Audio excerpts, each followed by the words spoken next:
बच्ची भी कर सकती हैं, उसमें बिल्कुल दोष नहीं है।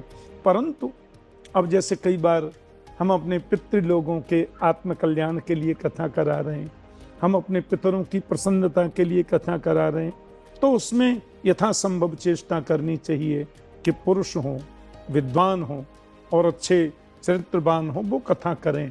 और अभी बहुत समय से जिस चीज़ पे विवाद चल रहा है कि क्या महिला कथावाचक व्यासपीठ पर बैठने योग्य हैं कि नहीं है, तो उनके लिए शायद हमें नहीं लगता है कि इनसे बड़ा कोई भी कथावाचक अभी भारत में फिलहाल है, क्योंकि मैं तो इनको मानता हूं और ये वास्तव में अपने भक्ति गायन के दम पे श्रीमद् भागवत महापुराण को कली काल में इस प्रकार से इन्होंने प्रस्तुत किया कि भगवत प्रेमियों को इन्होंने उनके अंदर भगवान के प्रति इस प्रकार की आस्था और श्रद्धा उत्पन्न किया, जिससे समस्त मानव जाति इनके हर एक शब्दों को वह अपने जीवन का मार्ग समझते हैं और उन मार्ग पे समस्त मानव जाति चलते हैं। क्योंकि इनका जो कथा है श्रीमद् भागवत कथा, वो ऑडियो रूप में भी प्रसिद्ध है और व्याख्यात है, लोग श्रवण करते हैं। अगर लोकल क्षेत्र में कहीं भी अगर टीवी रेडियो चैनल कहीं भी नॉर्मल अगर ऑडियो आपको आवश्यकता है ना, तो इनकी कथा जो है लोग श्रवण करते हैं। क्योंकि और बहुत सारे कथावाचक हैं, सभी का कथा आपको ऑडियो में प्राप्त होना चाहिए। लेकिन मैं बचपन काल से सुनता आ रहा हूँ, इनका कथा सुनता आ रहा हूँ, और मैंने इनके मुख से ये भी सुना है कि भागवत कथा दो प्रकार से होता है। एक तो आप हरिओम, एक तो आप अनुष्ठान के तौर तरीकों से एक भागवत कथा होता है जो कि पूर्ण कर्मबद्ध और नियमबद्ध होता है, और दूसरी भागवत कथा होता है केवल प्रवचन करना। प्रवचन कोई भी कर सकता है, प्रवचन करने का सभी को अधिकार भगवान ने दिया है। प्रवचन हम भी कर सकते हैं, प्रवचन आप भी कर सकते हो, प्रवचन कोई भी कर सकता है, क्योंकि प्रभु नाम गायन तो कोई भी कर सकता है, उसमें तो रोक ठोक नहीं है।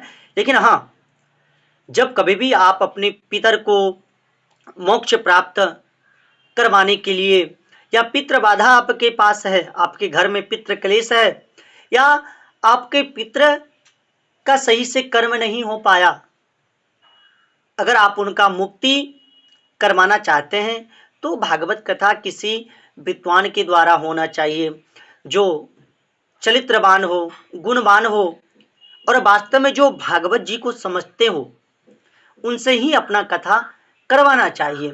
लेकिन व्यास पीठ पे महिला बैठती है तो कथा कर सकते हैं। मैंने पिछली वीडियो में भी आपको बताया था कि व्यास पीठ पे कोई भी बैठे, उनमें वो गुण होना चाहिए, उनमें वो संस्कार होना चाहिए, उस कथा योग्य उनका चरित्र होना चाहिए।